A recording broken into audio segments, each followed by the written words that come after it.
This is a hint from Howard, Restorative Problem Solvers, on the conservative treatment of anterior tooth wear. I'm Howard Strassler. Nothing lasts forever, teeth wear out, and today we're going to talk about the conservative treatment of the worn dentition. We're going to look at conservative treatments, techniques for success. Tooth wear due to non-carious destructive processes occur in facial surfaces, occlusal surfaces, and incisal surfaces. They can be due to attrition and wear, abrasion, abfraction, erosion. It could be idiopathic, but it also can have multi-factors that are involved.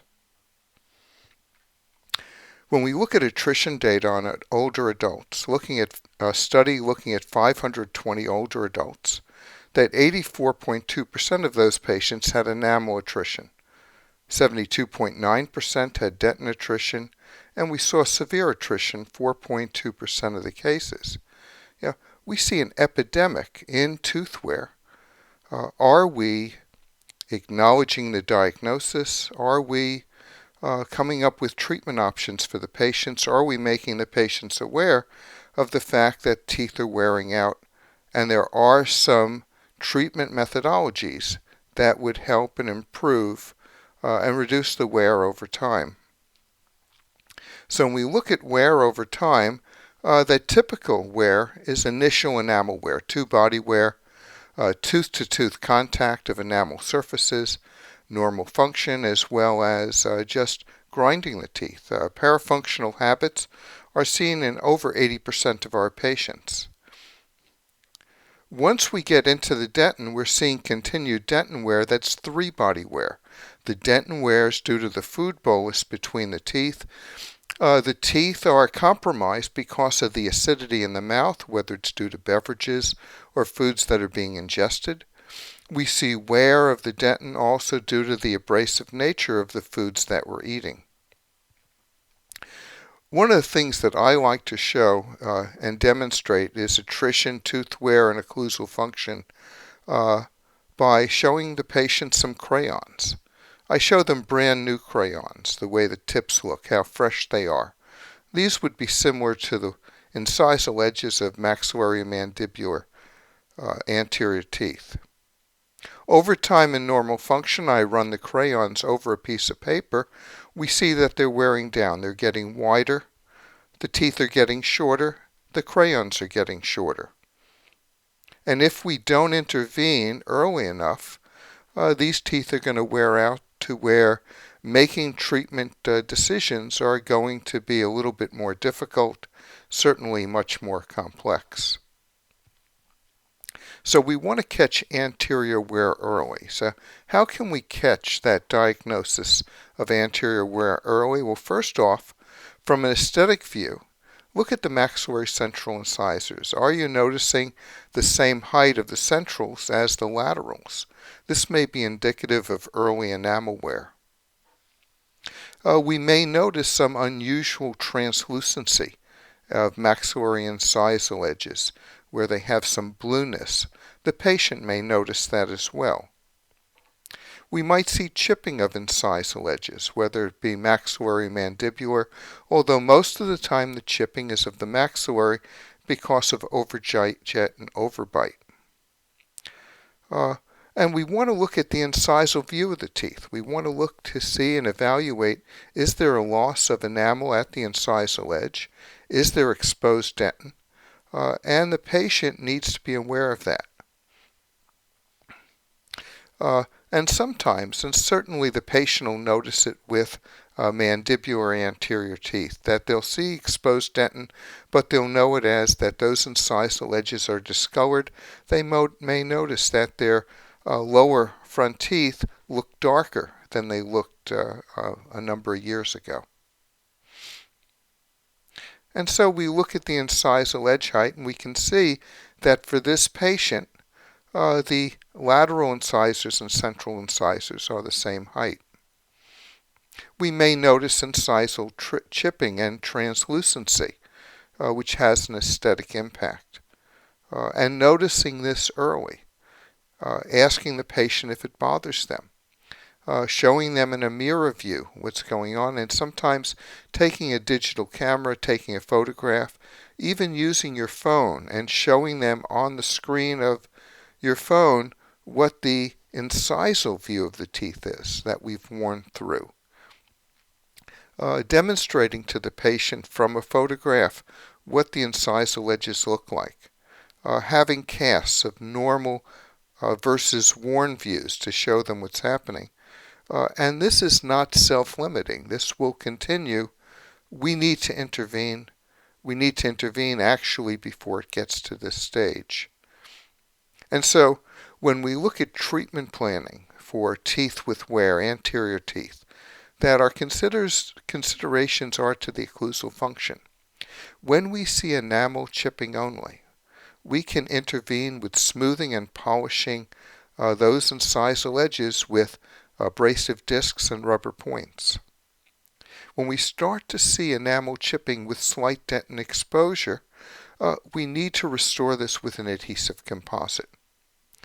When we notice moderate wear and perhaps there are existing restorations, there's caries, there's more significant fractures, we need a prosthodontic treatment with crowns, and with severe wear we will need crowns. But we also need to look at a loss of occlusal vertical dimension, look in the anterior and posterior. How can we manage this? Severe wear cases become very, very complex to treat. And so we're going to look at today minimally invasive treatment of anterior tooth wear. For a patient like this, where the incisal edges have worn on the maxillary mandibular incisals, and we can see exposed dentin. In fact, these teeth are now being exposed to what I referred to as three-body wear. That this isn't tooth-to-tooth wear anymore. This is tooth-to-tooth with food bolus with acid attack. In fact, if you were to mark these teeth with articulating ribbon, you would see no marks on the dentin. And yes, it's cupped out and it's continuing to wear. And so for this case, the patient came in complaining of discoloration. Their teeth were stained. In fact, it really wasn't the patient, it was the patient's wife. They said, "Honey, your teeth look ugly. You need to get something done, see the dentist."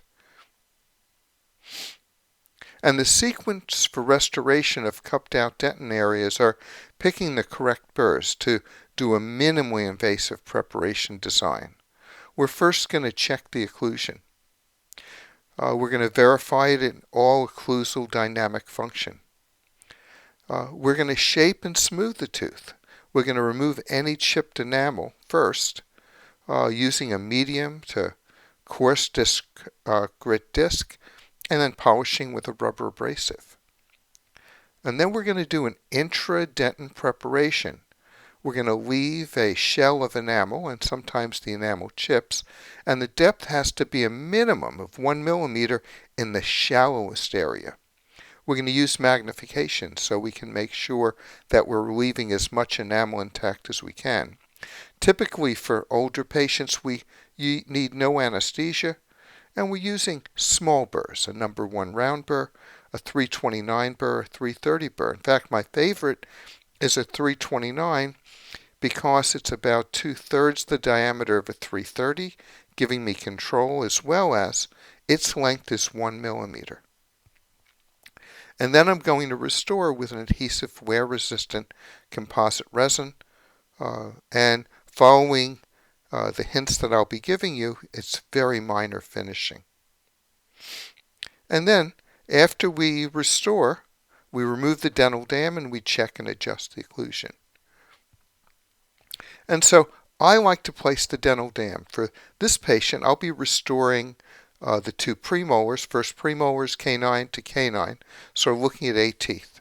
I'm going to be doing all the teeth simultaneously, and so having the dam in place really isolates the area where it gives me good control. I take a disc to polish down the chipped enamel and then polishing with a rubber abrasive. When placing the dam, these teeth, because of the wear, have very little incisal embrasure, and I'll use a thin diamond to create an incisal embrasure, making it easier to place a dam from first premolar to first premolar. So here you're looking at the smooth out teeth, the enamel. Now, for some people have restored these by placing composite on the facial, lingual, and over the edge. These are not very durable. If you want durability, you have to do intra-dentin preparations. I'm doing my preparation using a 329 or a 330. In this case, I'm using a 330. And you can notice because of the wear, the enamel in some areas is very thinned, and you may see some chipping. That'll be easily restored with using your adhesive composite. And when you look at the preparation, you need a minimum depth at the shallowest area of 1 millimeter. Also notice that the discoloration has penetrated the dentin to that 1 millimeter. Our composite on the incisal edges and the occlusals of the premolars is going to give us translucent composite, which will actually give the tooth and teeth a lightened color. I then etch the teeth. This dentin is very acid resistant. I'm using a 5th generation adhesive. I'm using phosphoric acid etchant.